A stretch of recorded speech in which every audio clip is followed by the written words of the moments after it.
I grew up hearing about the love of Jesus, and I wouldn't say that I necessarily felt a tangible touch and feeling of it until maybe in my later years. That would be a period that significantly took a turn as I began to internalize what that meant based on my experiences and what I felt. I had a deep desire to tangibly feel Him, listening to testimonials of people saying, "One night I prayed and I felt a tangible presence." I wouldn't say I have or haven't experienced that love or peace, but I would say He's one of the iconic and inspirational people to this cause that I am inviting you to.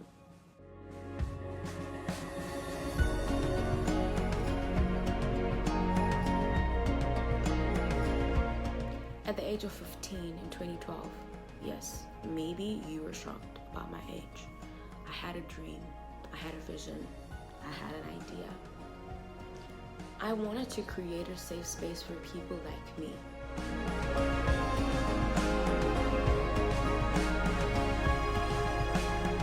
Who believed in God but also struggled with belief because sometimes the world doesn't make sense and I couldn't find any resource that would actually cover that part. Because most of the circles, if you had questions at the least about God, about belief, about creation, about anything, you were ostracized. And at one point at age 17, I was called a Satanist. But we're not there right now. The reason why I want to invite you to partner with this is that Christianity, that religion that bears the name Jesus, is one of the most influential religions in the world, and I'm one who ascribes to those beliefs. I am a Christian. I'm a born-again believer. I'm a person who is saved by the blood of Jesus, but I'm also a person who is flawed. I have several of those flaws. So do you, and maybe even more. Maybe I have more than you, but that is not the point. The constant is, if we all are imperfect at some point, then we are all perfect. And the reason why you need to take this seriously is because it matters. The things that are happening in the world today didn't start today. They've always been there, persisted, before, during, and after Christ. With His presence, we saw several things being confronted and changed.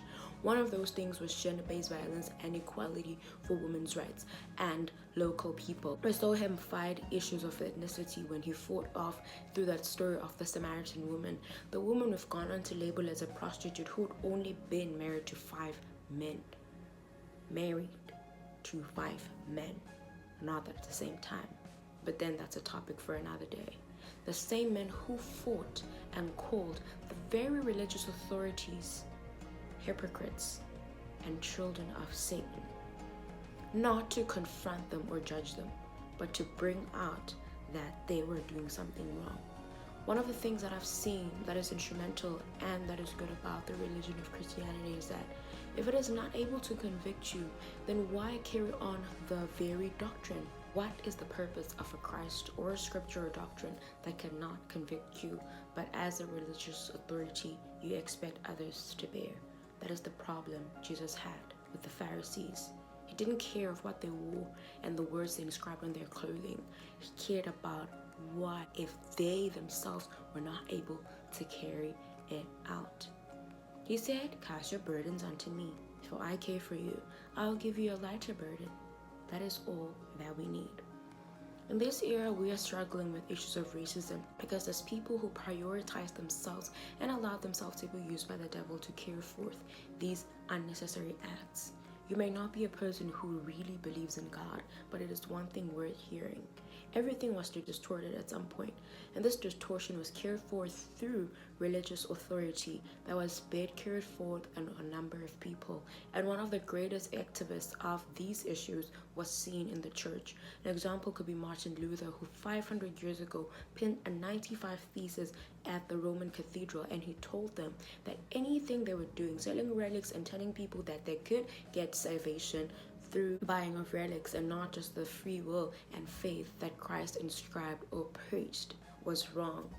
Activism has carried a lot of people, Jesus himself and people that came after him like his disciples.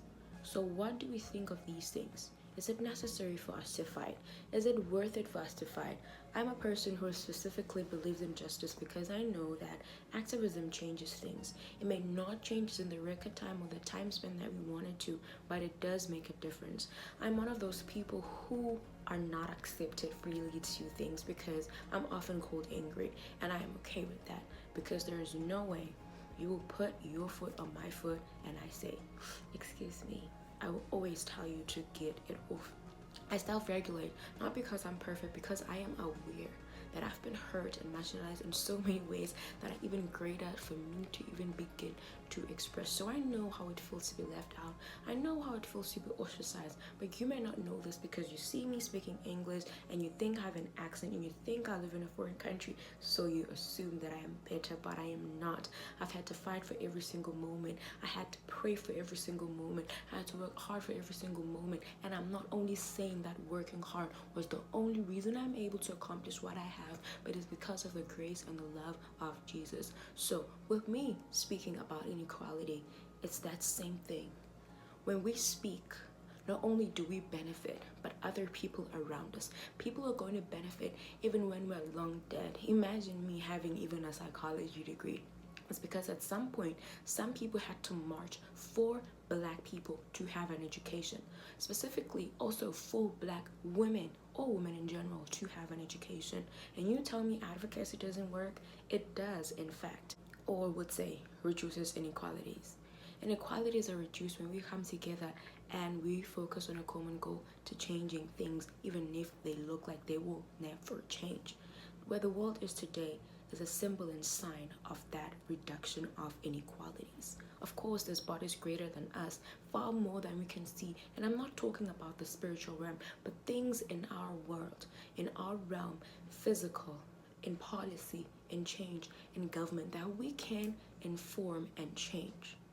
So, why do you have to take part in these initiatives? Why do you need to care? Why must you be one who's at the forefront or background fighting? It's because every single thing, little as it may be that you do, it counts. And it moves towards a greater goal and a common goal to carry everything forth. And also, our level of influence is not the same. So as we endeavor to bring forth this change, let us understand, to him which much is given, much is required. There are several people who have given much authority and have more impact in the spaces of justice, policy, and change, who could do more than I could. Those people haven't given much, so to them, much is required. The reason why I'm talking about this is because some people have forgotten how important they are, and people have always silenced issues of gender-based violence happening in religious spaces, issues of discrimination happening in religious spaces, and I'm not just talking about racism, I'm talking about all of it. I'm Lihle, and I support the Rock Paper Scissors campaign.